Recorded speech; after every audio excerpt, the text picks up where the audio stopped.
The stars had never looked so cold to Captain Una Park as they did on that morning. She stood at the wide window of her quarters on the ESS Hedong, watching the distant lights that humans had dreamed about for thousands of years. Today, those dreams had turned into nightmares. 3 hours ago, the largest fleet anyone had ever seen appeared near Earth's moon. 300 warships, each one bigger than anything humans had ever built.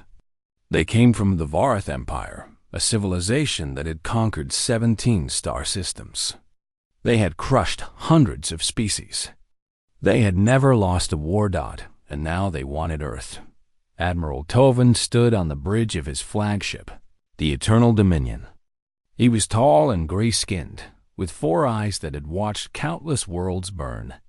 He felt nothing as he looked at the small blue planet on his view screen. It was just another conquest. Another name to add to the Empire's long list. His communications officer turned to him. "Admiral, the transmission is ready." "Send it," Toven said. He did not even sit down. This would not take long. The message went out to every device on Earth. Every phone. Every computer, every screen showed the same face. The cold, emotionless face of Admiral Toven. "People of Earth," he began. "I am Admiral Toven of the Varth Empire. Your planet now belongs to us. You have 1 planetary rotation to surrender completely. Give us your governments, your resources, your people. If you refuse, we will destroy everything. Your cities will burn. Your oceans will boil. Nothing will remain. You have no choice. Surrender, and some of you will live. Resist, and all of you will die." The message ended. Across Earth, 7 billion people watched in terror. In the headquarters of Earth's Space Defense Force, generals and admirals gathered around a long table. Their faces were pale. Some had tears in their eyes. They had 47 ships. 47 old, tired ships against 300 monsters. General Hana Shen, the oldest person in the room, spoke first. "We cannot win this fight. Then we surrender?" asked Admiral Junho Kwan. "What choice do we have?" General Shin said, "If we fight, everyone dies. If we surrender, maybe some will survive." The room fell silent. No one wanted to say the words, but everyone was thinking them. Earth was finished. Then the door opened, and Captain Una Park walked in. She was 43 years old. Her black hair was pulled back tight. Her uniform was clean but old, like her ship. She had served in space for 20 years, longer than most people in the room. She had fought pirates, rescued stranded ships, and explored the edges of the solar system. She was not the highest-ranking officer. She was not the most decorated. But when she entered the room, everyone turned to look at her. "Captain Park," General Shin said. "We are in the middle of—" "I know what you are doing," Una said. Her voice was calm but hard. "You are deciding whether to give our planet to monsters." "We are trying to save lives," Admiral Kwan said. "No, you are trying to delay death." Una walked to the window and looked up at the sky. Somewhere up there, 300 ships waited to destroy her world. The Varth do not keep promises. I have read the reports from other systems. When a planet surrenders, they take everything anyway. They kill whoever they want. They turn the survivors into slaves. Surrender does not save anyone. It just means we die on our knees instead of our feet. General Shin shook her head. "And what do you suggest, Captain? We fight with 47 ships? We might destroy 1 or 2 of theirs before they wipe us out." Una turned around. Her eyes were bright and fierce. "Then we destroy 1 or 2, and we make them remember. We show every species in this galaxy that humans do not surrender. We show them that the Varth can be hurt, that they can be beaten. Maybe not today, maybe not by us, but someday someone will finish what we start." The room was silent. Then Commander Do-Wan Kim, Yuna's second-in-command, stood up from his chair in the corner. "I stand with my captain," he said. One by one, other officers stood. Young lieutenants and old commanders. Men and women who had spent their lives among the stars. Not all of them, but enough. General Shin looked at them for a long moment. Then she sighed. "You are going to get us all killed." "Maybe," Yuna said. "But we will die as humans, not as slaves." An hour later, Yuna sat in the captain's chair of the Hedong. Her bridge crew was at their stations. Lieutenant Yoongi Choi at navigation, Commander Kim at tactical, Chief Engineer Suho Lim monitoring the engines. They were her family, these people. They had served together for 5 years. They trusted her with their lives. Now she was about to spend those lives. The communications panel lit up.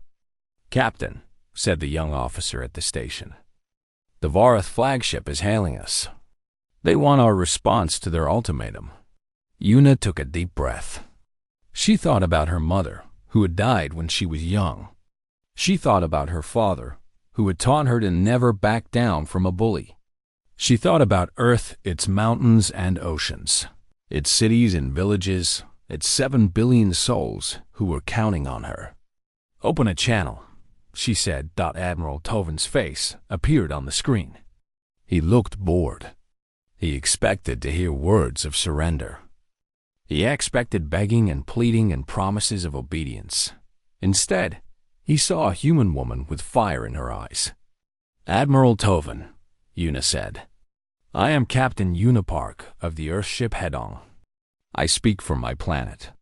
She paused. "We have received your ultimatum. Here is our answer. We will not surrender. We will attack. You have come to our home. You will not leave it alive." For the first time in 300 years, Admiral Toven felt surprised. The channel closed. On the bridge of the Hedong, no one spoke. Then Commander Kim laughed a short, sharp sound. "Well," he said, "I guess we are doing this." Captain Yuna Park smiled. It was not a happy smile. It was the smile of someone who had made peace with death. "Yes," she said, "we are." The news of Captain Park's response spread across Earth in minutes. Some people called her crazy. Some called her a hero. Most just prayed. In the dark space between Earth and Mars, 47 human ships gathered together. They were not beautiful ships. They were not powerful ships. Most of them were old cargo vessels that had been given weapons and armor. Their engines were loud, and their hulls were patched with whatever metal the engineers could find. But they were all that Earth had. Captain Yuna Park called a meeting of all ship commanders. Their faces appeared as holograms in the war room of the Hedong. Some looked scared. Some looked angry. All of them looked tired. "Thank you for coming," Yuna said. "I know what I have asked you to do. I know many of you think I am leading you to death. You are probably right." No one laughed. No one argued. "The Varath have 300 ships," she continued. "Each one is bigger than our largest vessel. Various vessel. Their weapons are stronger. Their shields are better. If we fight them the normal way, line up, shoot, and hope, we will die in the first 10 minutes. Commander Jizuhan of the destroyer Baiko crossed her arms. "Then, what do you suggest, Captain?" Yuna touched a button, and a holographic map of the solar system appeared in the center of the room. "We do something they do not expect. We attack. We have 47 ships," Captain Minho Kang said. He commanded the cruiser Cheongryong, one of the few real warships in the fleet. "They have 300. How do we attack?" "By being crazy." Yuna pointed at the map. "The Varath are waiting near the moon. They expect us to form a defensive line around Earth. They expect us to protect our planet while they slowly destroy us. That is what every other species has done. Because it is the smart thing to do," someone said. No, it is the expected thing to do. And the Vorath always win because their enemies are predictable. Yuna moved her hand across the map. Here is what we are going to do instead. We fly to the asteroid belt. We hide among the rocks. Then we use Jupiter's gravity to launch ourselves at them faster than they think possible. Lieutenant Unji, who had been running numbers on her console, looked up. Captain, if we do that, we will be moving at velocities that could tear our ships apart. I know. We will need to reinforce our hulls. Add extra engines. It will be dangerous. It will be suicide, Captain Kang said. Yuna nodded. Maybe, but we will hit them before they can react. And we will not waste time on their small ships. We go straight for the flagship. We kill Admiral Tovan. The room fell silent. Then Commander Kim spoke. If we destroy the flagship, their fleet loses its leader. The Vorath are not used to independent thinking. Without Tovan, they might retreat. Or at least hesitate. Exactly. Yuna looked at each holographic face in turn. I am not promising victory. I am promising a chance. A small chance. But it is better than sitting here and waiting to die. Commander Jizuhan was the first to respond. My ship is old and slow, she said. But my crew is ready. We will follow you, Captain. One by one, the other commanders agreed. Not all of them were happy. Not all of them believed. But all of them were tired of being afraid. When the meeting ended, Yuna stayed behind with her senior officers. The weight of what she had promised pressed down on her shoulders like a mountain. Do you really think this can work? Chief Engineer Suho asked. He was a big man with gentle hands, better at fixing things than breaking them. The numbers are against us. The numbers have always been against us, Yuna said. Humans are small and weak. We cannot run as fast as horses or swim as well as fish. But we are still here. We survived ice ages and plagues and wars. We survived because we refused to give up. Commander Kim sat down in the chair and rubbed his eyes. The Vorath are not a plague. They are 300 warships with enough firepower to crack our planet in half. Then we cracked them first. Yunji looked up from her console. I have finished the calculations, Captain. If we strip down our ships and add the extra engines, we can reach the required speed. But she hesitated. The stress on the hulls will be extreme. Some ships might not survive the acceleration. Give the crews a choice, Yuna said. Anyone who wants to stay behind can stay. No shame. No judgment. And if everyone stays behind? Yuna looked at her. They will not. Humans do not run from fights. Not when their homes are at stake. The next 12 hours were the busiest the fleet had ever seen. Engineers worked without sleep, welding extra engines onto hulls and reinforcing weak points. Pilots ran simulations until their eyes burned. Weapons officers checked every missile and every gun. Captain Park walked through the corridors of the Hedong, talking to her crew. She knew most of them by name.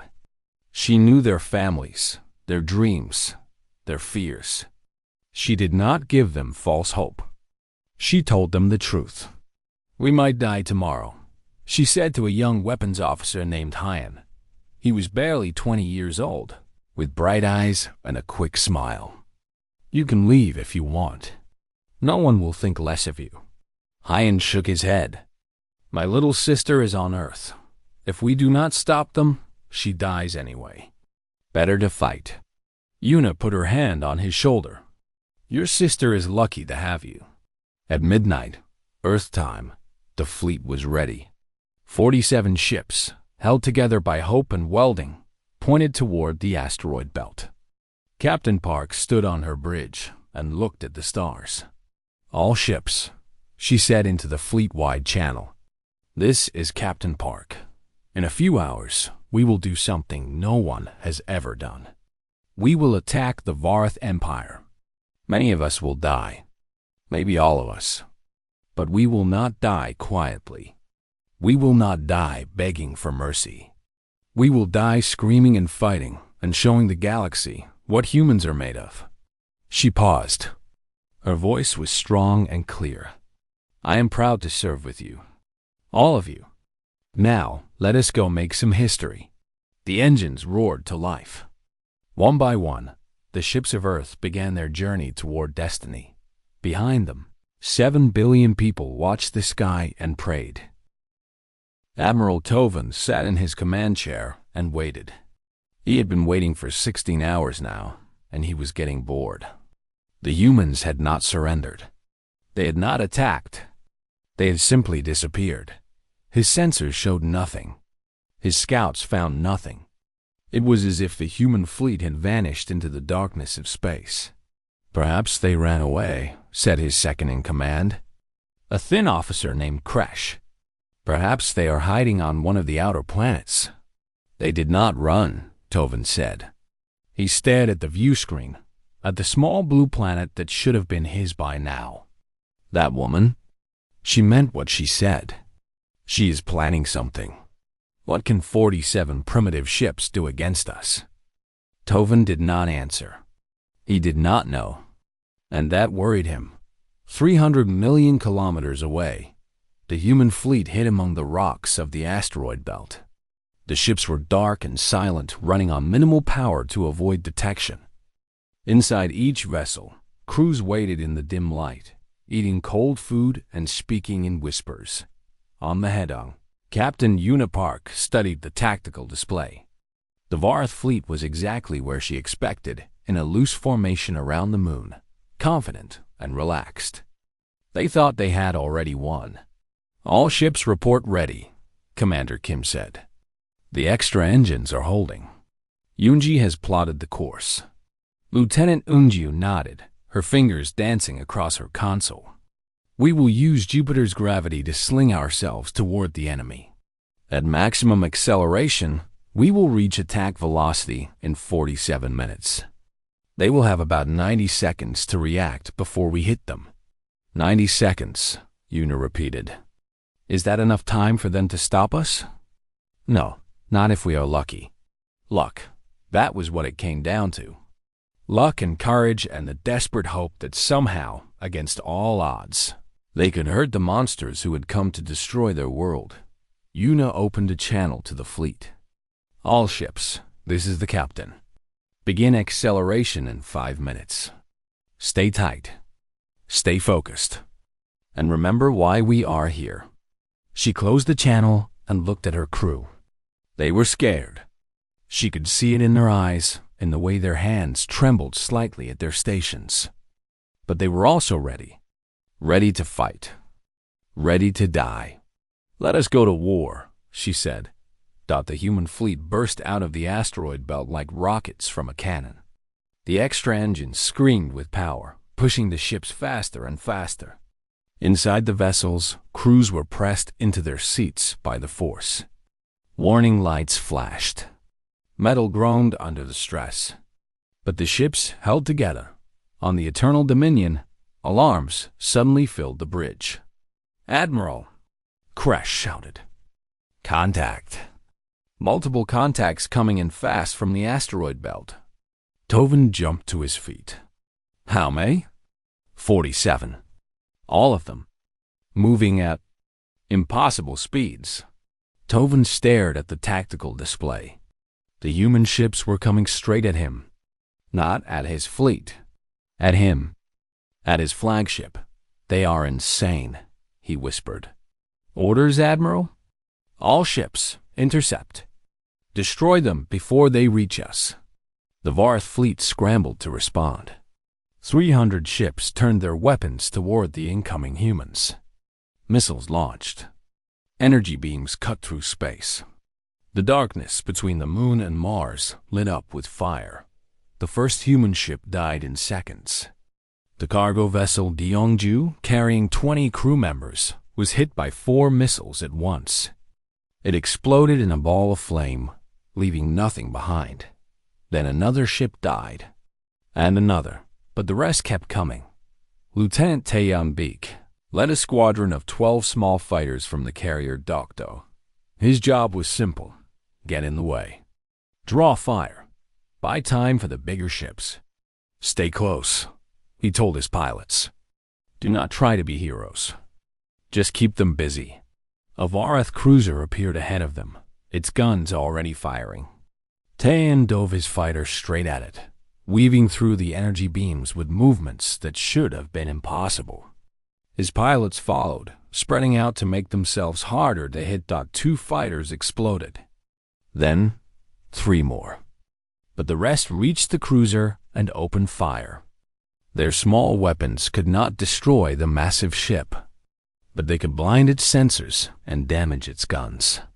That is for Earth, Taeyeon said as he flew past the burning cruiser dot in the center of the chaos.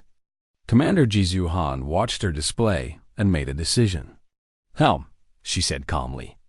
Set course for the gap in their formation. Maximum speed. Her weapons officer looked at her with wide eyes. Commander, that course takes us through 17 enemy ships. I know. The destroyer Baiko was old and slow. It could not outrun the Vareth ships. It could not outfight them. But it could do one thing. It could die in the right place at the right time. Jisoo opened a channel to the head-on. Captain Park, I'm going to make you a door. Use it well. Jisoo, Yuna's voice cracked. You do not have to. Yes, I do. It has been an honor, Captain. Han out. She closed the channel and looked at her crew. They understood. They had all volunteered for this. All hands, she said, prepare for ramming speed. It has been my privilege to serve with you. The Baiko accelerated toward the enemy line. Vareth ships turned their guns on her, but she did not stop. She did not slow down. Her engines pushed harder than they were ever meant to push. The first impact came when she hit a Vareth destroyer at full speed. The collision destroyed both ships instantly, but Jisoo had prepared for this. Every compartment of the Baiko was filled with explosives. When the ship broke apart, those explosives detonated in sequence, creating a chain reaction that spread to the surrounding vessels. 5 Vareth ships died in that moment. 5 more were crippled. And in the chaos, a gap appeared in the enemy formation. Jisoo, Yuna whispered, tears in her eyes. Then she straightened in her chair. All ships, through the gap, now. 23 human ships poured through the opening that the Baiko had created. They were battered and burning, but they were still fighting. Behind them, the Vareth fleet scrambled to catch up. Ahead of them, the Eternal Dominion waited. The battle was far from over. But for the first time, Admiral Toven felt something he had not felt in centuries. Fear. The head-on was dying. Captain Yuna Park could feel it in the way the ship shook with every impact, in the groaning of metal that had been pushed far beyond its limits. Half of her decks were open to the cold vacuum of space. Fires burned in the corridors that still had air. The lights flickered with every hit, but they were close now. So close. Through the shattered view screen, she could see the Eternal Dominion.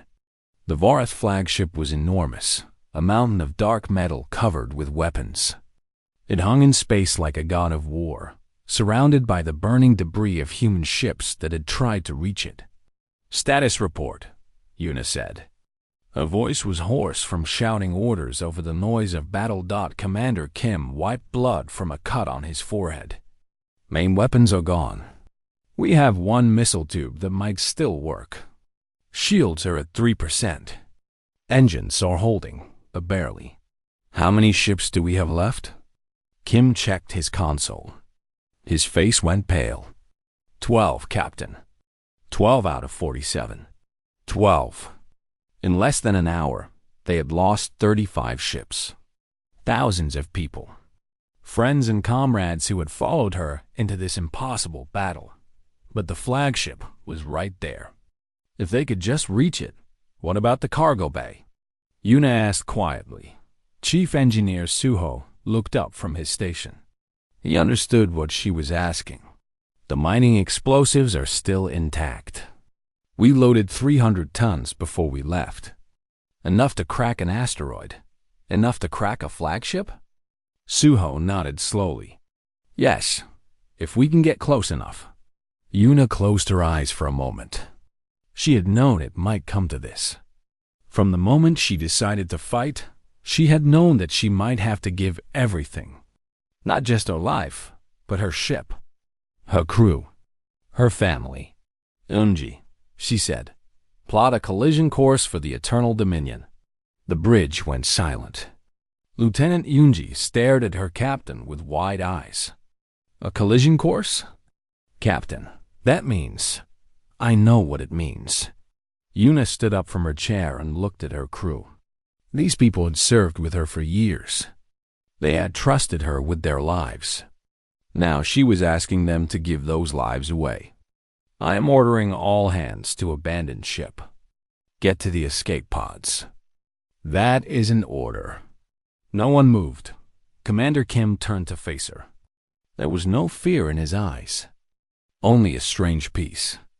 With respect, Captain, we did not come here to run away.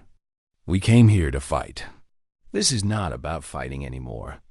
This is about finishing what we started. Kim walked over to stand beside her.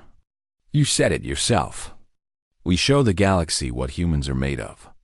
How can we do that if we leave you to die alone? Yunji nodded. My sister is on Earth. If this works, she lives. That is worth more than my life. Chief Suho laughed, a deep rumbling sound. Besides, Captain, I already broke the escape pods. Accidentally, of course. Yuna looked at him. You did what?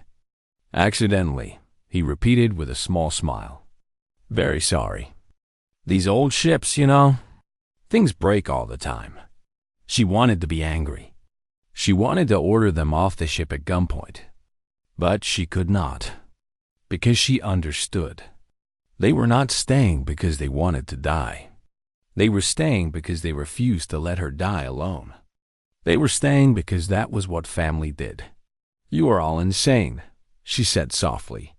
We learned from the best, Kim replied. Yuna nodded. She blinked back tears and straightened her uniform. There would be time for crying later. Or maybe there would not be. Either way, she had a job to do. Unji, collision course. All remaining ships, cover our approach. She opened a channel to the fleet. This is Captain Park. The Hedong is going to ram the enemy flagship. I need you to keep them off us for as long as possible. Whatever happens, do not stop fighting. Earth is counting on you. Captain Minho Kang's voice came back immediately. Understood, Captain. The Jeongryeong will cover your starboard side. Other voices followed. The commanders of the 11 surviving ships, each one promising to protect the Hedong until their last breath. Each one knowing they would probably die in the next. Few minutes. The human fleet moved into formation around the burning Hedong. They were pathetic psych-battered ships with flickering shields and dying engines, facing a fleet of 300 monsters. But they moved with purpose. They moved like warriors.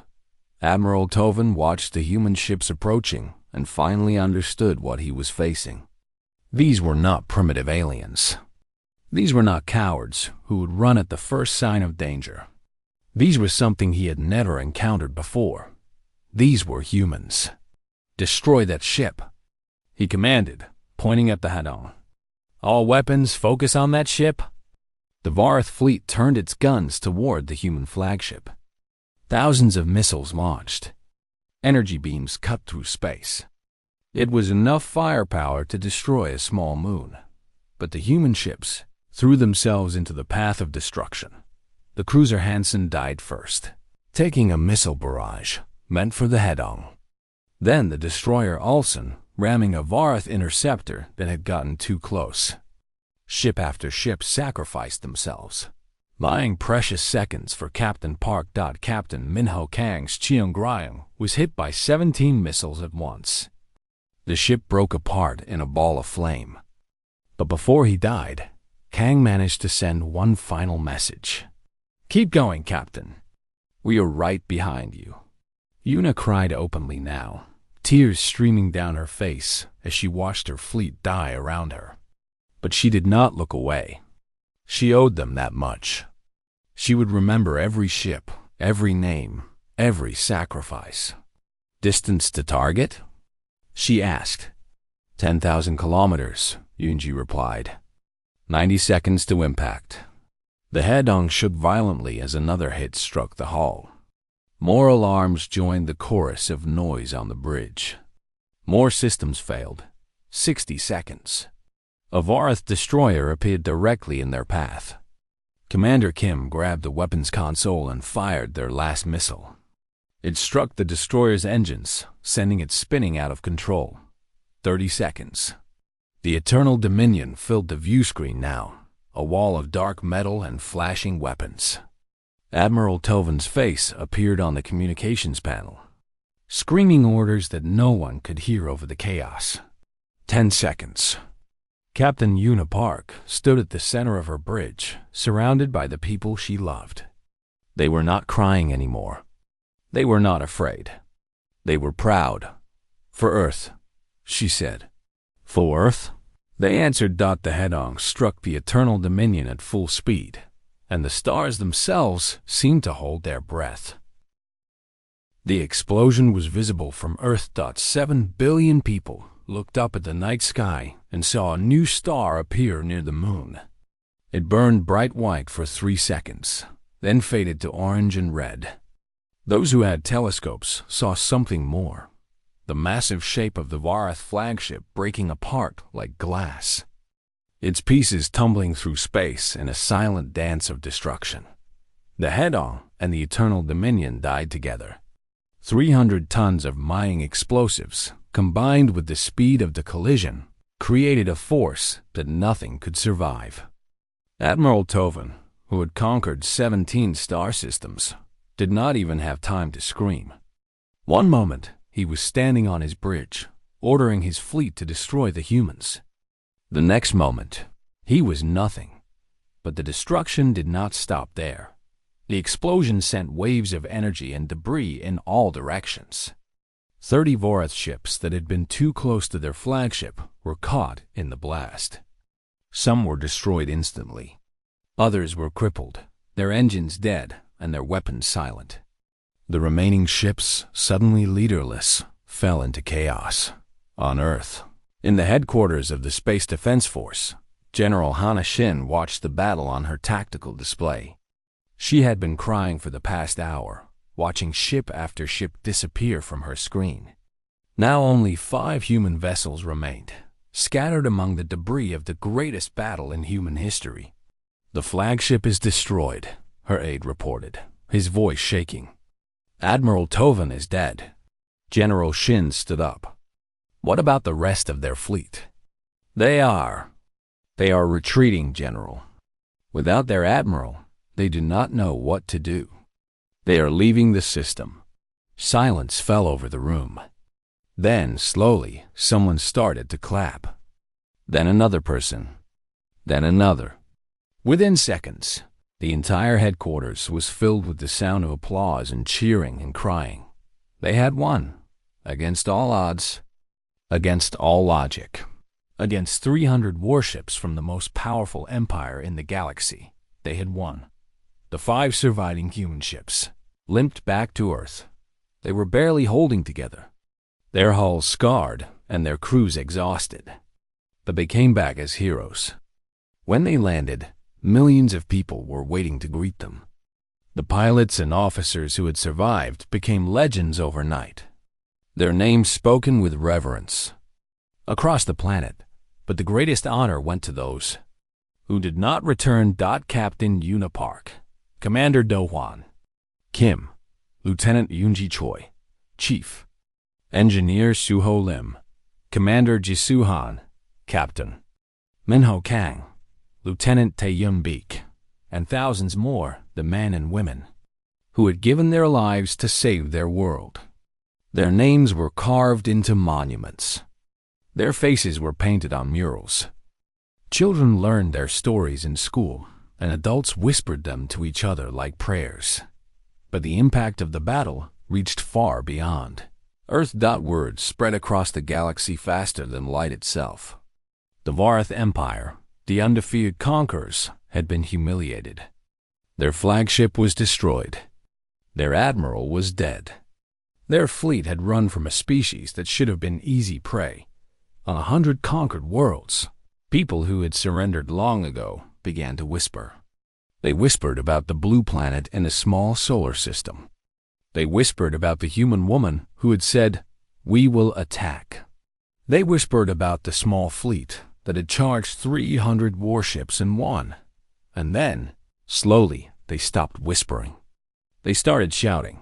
On the planet Vorn, where the Vorath had ruled for 50 years, a factory worker named Cal stood up and refused to work. When the guards came to punish him, his fellow workers stood up too. Then the guards dropped their weapons and joined them. Within a week, Vorn was free. On the planet Meridia, a teacher named Sana showed her students a recording of Captain Park's final message. "We will attack," the human woman said on the screen. Sana paused the recording and looked at her class. "If they could do it," she said, "so can we." That night, the resistance movement on Meridia gained 10,000 new members. On a dozen other worlds, the same story repeated. The Vorath had ruled through fear, the fear that resistance was pointless, that surrender was the only option, that the powerful could never be challenged. The humans had shattered that fear. They had proven that the impossible was possible. The Vorath Empire began to crumble. Without Admiral Tovan, the Imperial fleet had no strong leader. Different admirals fought for control, weakening the Empire from within. The rebellions spread faster than they could be contained.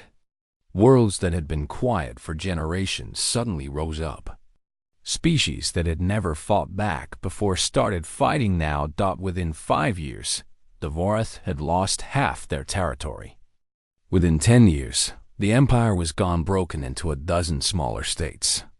None of them strong enough to threaten anyone. And at the center of every story, every legend, every song of freedom, were the same words, "We will attack." On the 10th anniversary of the battle, Earth built a memorial in orbit around the moon. It was a simple structure, a ring of metal with the names of every ship and every person who had died in the fight. At the center of the ring was a statue of Captain Una Park, standing tall with her eyes fixed on the stars. People came from across the galaxy to visit the memorial. Humans, of course, but also members of other species, people who had been freed because of what happened here. They left flowers and notes and small gifts. They stood in silence and remembered. One visitor, an old woman from Vorn, stood before the statue for a long time. Tears ran down her gray face as she looked up at the human captain who had changed everything. "Thank you," she whispered. "You did not know us. You did not fight for us. But you saved us anyway. You showed us that the darkness can be pushed back, that the strong can fall. That hope is never truly lost." She placed a small flower at the base of the statue and walked away. Above her, the stars continued to shine. They had witnessed the rise and fall of countless empires. They had seen species come and go like waves on a shore. But they would remember this moment. They would remember the small blue planet that had refused to surrender. They would remember the woman who had faced an empire and said 3 words that changed the galaxy. "We will attack," and they did.